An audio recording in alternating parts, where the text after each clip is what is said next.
आणि बुलेटिनच्या सुरुवातीलाच एक मोठी बातमी हाती येते, ब्रेकिंग न्यूज एक प्रकारे। ती म्हणजे एकनाथ शिंदे हे पक्षात संघटनात्मक पातळीवर मोठे फेरबदल करण्याच्या विचारात आहेत। केवळ विचारात नाही तर त्यांनी असे स्पष्ट संकेतही दिलेत। उद्योग मंत्री उदय सामंत यांनी याबद्दल सूतोवाच केलाय।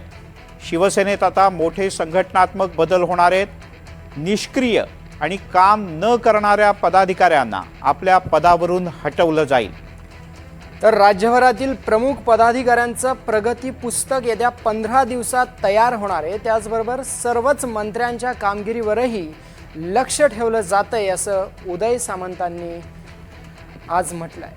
आज शिवसेनेच्या सर्व वरिष्ठ नेत्यांना एकनाथ शिंदे यांनी ऑनलाईन पद्धतीने मार्गदर्शन केलं। यात एकनाथ शिंदे यांनी अनेकांना काही गोष्टींची थेट तर काहींना अप्रत्यक्ष समज दिल्याचं कळतं। एकनाथ शिंदे काही मंत्र्यांच्या कामगिरीवर नाराज आहेत।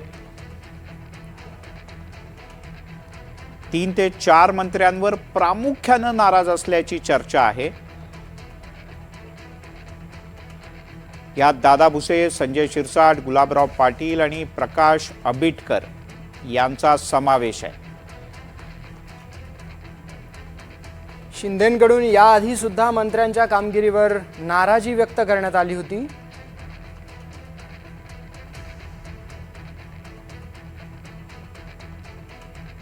त्यामुळे आता एकनाथ शिंदे संघटनात्मक पातळीवर पुढच्या काही दिवसात बदल करणार हे निश्चित झालंय। कदाचित मंत्रिमंडळातही फेरबदल किंवा खांदेपालट केलं जाऊ शकतं, पण पक्ष पातळीवरचा बदल पुढच्या काही दिवसात निश्चित आहे।